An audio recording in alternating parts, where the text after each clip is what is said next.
ജിമ്മിനെ കുറിച്ച് ഞാൻ അറിഞ്ഞതും ഞാനിവിടെ വന്ന് ഒരു 4 മാസം ആയേ ഉള്ളൂ. ഞാൻ വിചാരിക്കാത്തതിനെക്കാട്ടും ഒരുപാട് നല്ല രീതിയിലുള്ള ഒരു വെയിറ്റ് കുറഞ്ഞത് മാത്രമല്ല, ഞാൻ നല്ല രീതിയിൽ എൻ്റെ ബോഡി നല്ല ഫ്ലെക്സിബിളായി. അതിന് എൻ്റെ ട്രെയിനേഴ്സായ രാജേഷ് സാറ്, വിനോദ് സാറ് അവരെല്ലാവരും എന്നെ നല്ല രീതിയിൽ സപ്പോർട്ട് ചെയ്തിട്ടുണ്ട്. ഞാൻ ഹാപ്പിയാണ്. ഇപ്പം എനിക്ക് മറ്റുള്ളവർ ചെയ്യുന്നതിനെക്കാട്ടും കൂടുതൽ നല്ല രീതിയിൽ ഹാർഡായിട്ടുള്ള വർക്കൗട്ടാണ് തരുന്നതെങ്കിലും ഞാൻ വളരെ ഈസി ആയിട്ടാണ് ചെയ്യുന്നത്.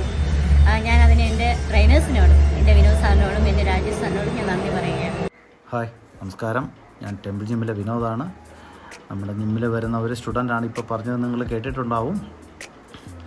പുള്ളിക്കാരത്തി നമ്മുടെ ജിമ്മിൽ വരുന്ന സമയത്ത് നല്ല ഹെവി വെയിറ്റ് ആയിരുന്നു. നല്ല വെയിറ്റ് എന്ന് പറഞ്ഞാൽ നല്ല വെയിറ്റ് ആയിരുന്നു. വെയിറ്റിലുപരി പുള്ളിക്കാരത്തേക്ക് സപ്പോർട്ടില്ലാതെ ഇരിക്കാനൊക്കെ വളരെ ബുദ്ധിമുട്ടായിരുന്നു. വെയിറ്റ് കൂടിയതിൻ്റെ ഒരു ആൻസൈറ്റി പ്രോബ്ലംസ് ഉണ്ടായിരുന്നു, ഉറക്കമില്ലായ്മ ഉണ്ടായിരുന്നു. അങ്ങനെയുള്ള പല ബുദ്ധിമുട്ട് പുള്ളിക്കാരത്തേക്ക് ഉണ്ടായിരുന്നു. അതെല്ലാം നമ്മുടെ അടുത്ത് വന്ന് പറയുകയും ചെയ്തു, ഇന്ന ബുദ്ധിമുട്ടുകളുണ്ടായിരുന്നു.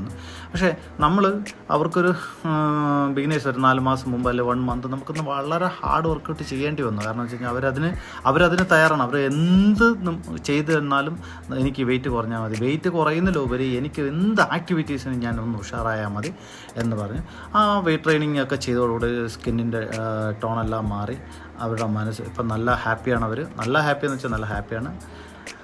അപ്പോൾ എന്താ ഇതിനെക്കുറിച്ച് ഒരു എല്ലാ വീട്ടമ്മമാരും ഇതിനെക്കുറിച്ച് ചിന്തിക്കും. നമുക്കിതൊക്കെ ചെയ്യാൻ പറ്റുമോ ഇല്ലയെന്നുള്ളതിനെക്കുറിച്ചൊക്കെ ചിന്തിക്കും. ആരും ഇതിനെക്കുറിച്ച് ഒരു ടെൻഷനും വിചാരിക്കേണ്ട. എല്ലാവർക്കും ചെയ്യാൻ പറ്റുന്ന ഒരു കാര്യം തന്നെയാണ്. അതുകൊണ്ട് എല്ലാ പേരും മാക്സിമം ഇതുപോലെ വെയിറ്റ് കൂടുന്നതിന് മുമ്പേ നല്ല ഡയറ്റ് ചെയ്യണം. നല്ല ഡയറ്റ് ചെയ്യാതെ ഒന്നും ചെയ്യാൻ പറ്റില്ല. അവർ നല്ല ഡയറ്റും ചെയ്ത് പോലെ ഇപ്പം ഡയറ്റൊക്കെ വിട്ട് ഒരു വർക്കൗട്ടിൽ കോൺസെൻട്രേറ്റ് ചെയ്തു. ഡയറ്റ് എന്ന് പറയുമ്പോൾ ഹെവി ഫുഡൊക്കെ അങ്ങ് അവോയ്ഡ് ചെയ്തു. പക്ഷേ നമ്മൾ ആദ്യത്തെ ഒരു 2 മന്ത്സ് നല്ല ഹാർഡായിട്ട് വർക്കൗട്ട് ചെയ്യേണ്ടി വന്നു.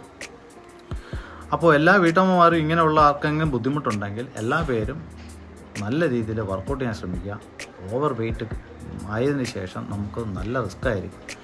നിങ്ങൾക്കും അത് ബുദ്ധിമുട്ട് തന്നെ ഉണ്ടാവും. അതുകൊണ്ട് മാക്സിമം നിങ്ങൾ അടുത്തുള്ള ജിമ്മിലോ നമ്മൾ അറിയുന്ന ജിമ്മിലോ ഏതായിരുന്നാലും നല്ലൊരു ട്രെയിനേഴ്സിനെ വെച്ച് ഇതിനെക്കുറിച്ച് അറിയുന്ന ഒരു ട്രെയിനേഴ്സിനെ വെച്ച് വേണ്ടി മാത്രം നിങ്ങൾ ട്രെയിൻ ചെയ്യുക.